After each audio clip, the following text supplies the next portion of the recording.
In the name of God, Creator, Redeemer and Sustainer. Amen. I walked about, but was very weak, and, withal, very sad and heavy-hearted, in the sense of my miserable condition. Why has God done this to me? Why is it that I was not long ago destroyed? Why was I not drowned here, when all the crew perished but myself? I was struck dumb with these reflections, as one astonished, and had not a word to answer myself. I had no inclination to sleep. I took up the Bible and began to read. The first words that occurred to me were these: "Call on me in the day of trouble, and I will deliver, and thou shalt glorify me." These words were very apt to my case. I began to say, as the children of Israel did, "Can thou spread a table in the wilderness?" Here, Robinson Crusoe reflects on his isolation after many years on a desert island. I recently reread Robinson Crusoe, it now having a new significance for me in the last few weeks. I read it again in a new light. While it's a work of fiction, it's quite insightful into the impact of isolation on the human psyche. Interestingly, he identifies his experience with the people of Israel and their experience in the wilderness. Wilderness is a theme of Lent, and because of the COVID-19 pandemic, this year, Lent has certainly been a wilderness experience for most of us. Certainly more so than we expected it to be on Ash Wednesday. At the beginning of Lent, we reflected on Jesus' journey into the wilderness for 40 days and 40 nights. In Crusoe's wilderness experience, he resorts to the scriptures. So does Jesus in the wilderness. After all, the wilderness is a challenging place where there are all sorts of dangers, among them doubt, fear, and guilt. But the wilderness is at its most dangerous if we try to traverse it without meaning and purpose. Jesus had this meaning and purpose from the beginning, and so Satan's offerings held no power over him. For most of us, the wilderness, brought about by social isolation, disconnection, or depression, or other things, is not somewhere we choose to be. It's somewhere we often find ourselves without having chosen to be there. Yet the wilderness can be a place of growth and rebirth if we reach out for meaning and purpose there. Interestingly, the Indigenous people of Australia see the wilderness not as a place of desolation, but a place teeming with life, relationship, and meaning.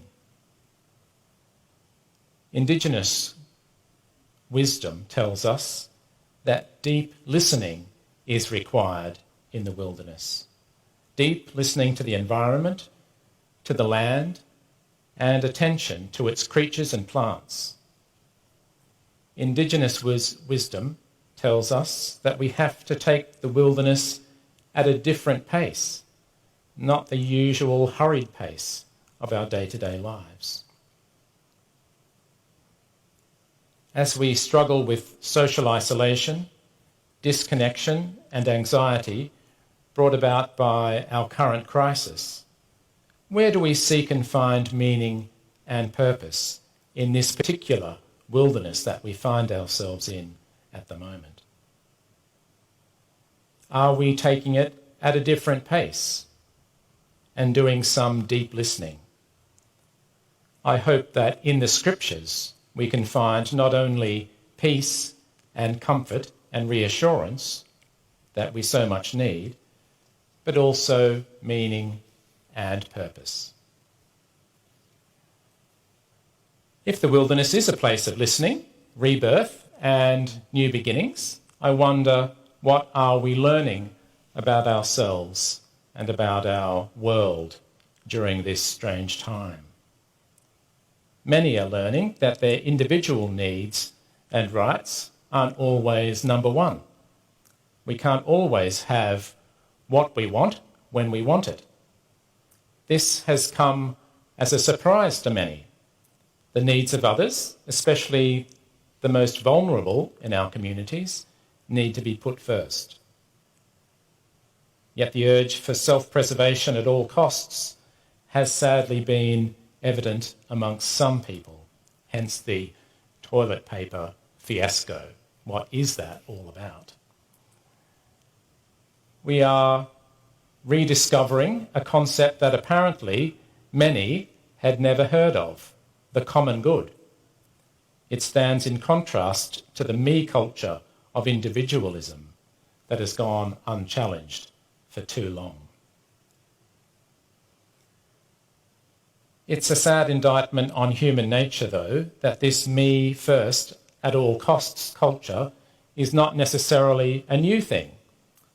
I might be accused of being a bit morose, but lately I've been reading about the plague in Florence, in Italy, in 1630 and 1631. There are some very close similarities to our situation. The measures imposed sound remarkably similar to ours. Churches, taverns, shops, schools, barber shops and inns were all closed. Games, socialising and gambling were prohibited. A diarist at the time described a melancholy city with bare streets and empty churches, with ordinary forms of intimacy forbidden. Yet citizens flouted the quarantine laws on a regular basis, with many coming before the courts for infringements, resulting in fines, imprisonment, and corporal punishment. One example was the ingenious Mona Antonio, who, when her son was quarantined with the plague on the floor below, rigged up a pulley system between the floors so that items could be sent back and forth between upstairs and downstairs. Human nature doesn't like surrendering its freedom to this thing that we call the common good. Scripturally, the wilderness is a place that brings us face to face with uncomfortable realities like this. Many of us will naturally experience a sense of disappointment or even anger with God, with the universe, with life, with the government, with the people around us. The challenge is to listen to that disappointment or anger, but also to listen and wait for that still small voice of hope that comes to us in the wilderness if we are alert to it. It's good news that despite the challenges, many in this and other communities are looking out for people, for the vulnerable, making pastoral contact and helping in practical ways despite the difficulties. Like Israel in today's Old Testament reading from Jeremiah, we too seek God's grace in the wilderness and need to be reminded that although we are in the wilderness, God is still present with us and we are his people. In the Gospel, after Mary Magdalene encounters the risen Christ on that first Easter morning, in Mark's account, she tells the disciples the news while they were mourning and weeping. But when they heard that he was alive and had been seen by her, they would not believe it. Another appearance by the risen Christ is also not believed, resulting in a third, in which he upbraided them for their lack of faith and their stubbornness. New life, new hope, a table spread in the wilderness was staring them in the face, but because they were too busy mourning and weeping, they couldn't see it.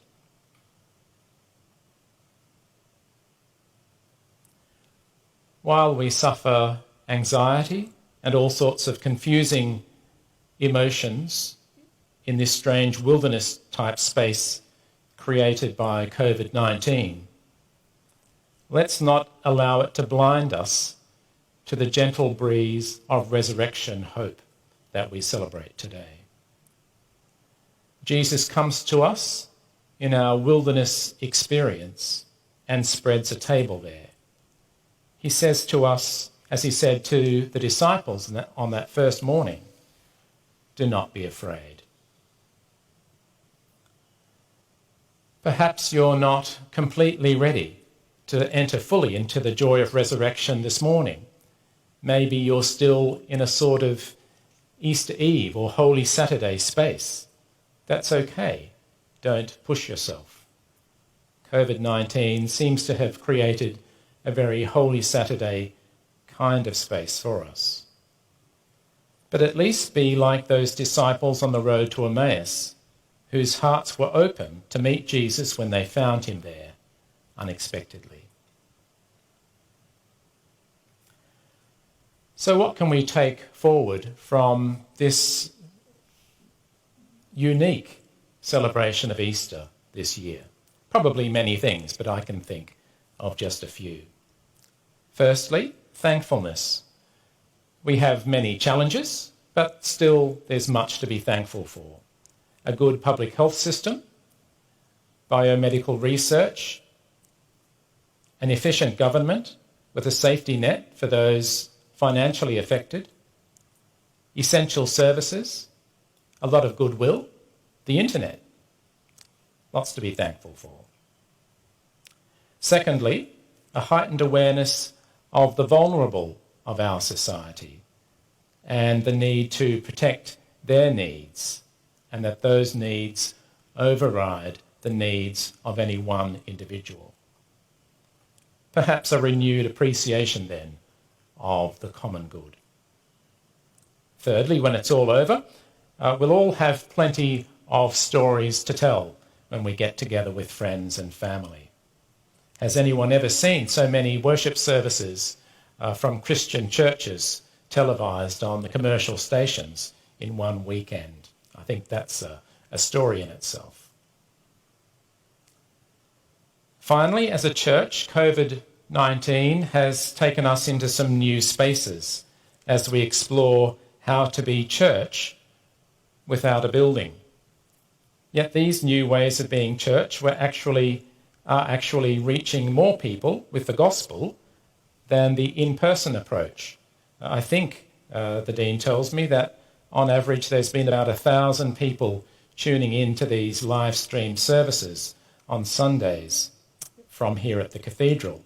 And without wishing to offend anyone, that's a lot more than we normally get here at the Cathedral on a typical Sunday. So that's good news that we're reaching more people with the gospel, and we can take that away as a positive and learn from it and hopefully build on that in the future.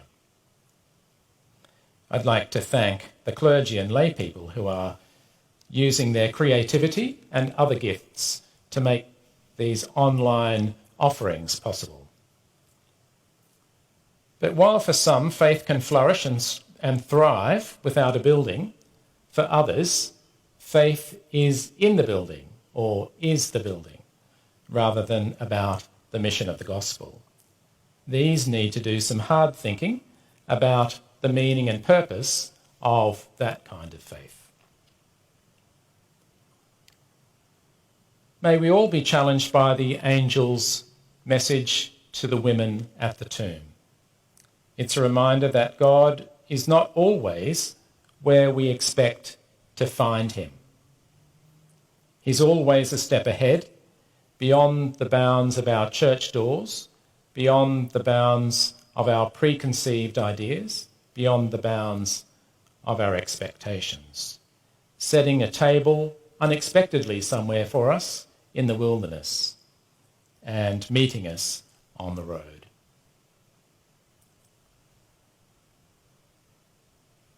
But the angel said to the women, "Do not be afraid. I know that you are looking for Jesus who was crucified. He is not here, for he has been raised, as he said. Come, see the place where he lay. Then go quickly and tell his disciples, he has been raised from the dead, and indeed is going ahead of you to Galilee. There you will see him." In the name of the Father, and the Son, and the Holy Spirit.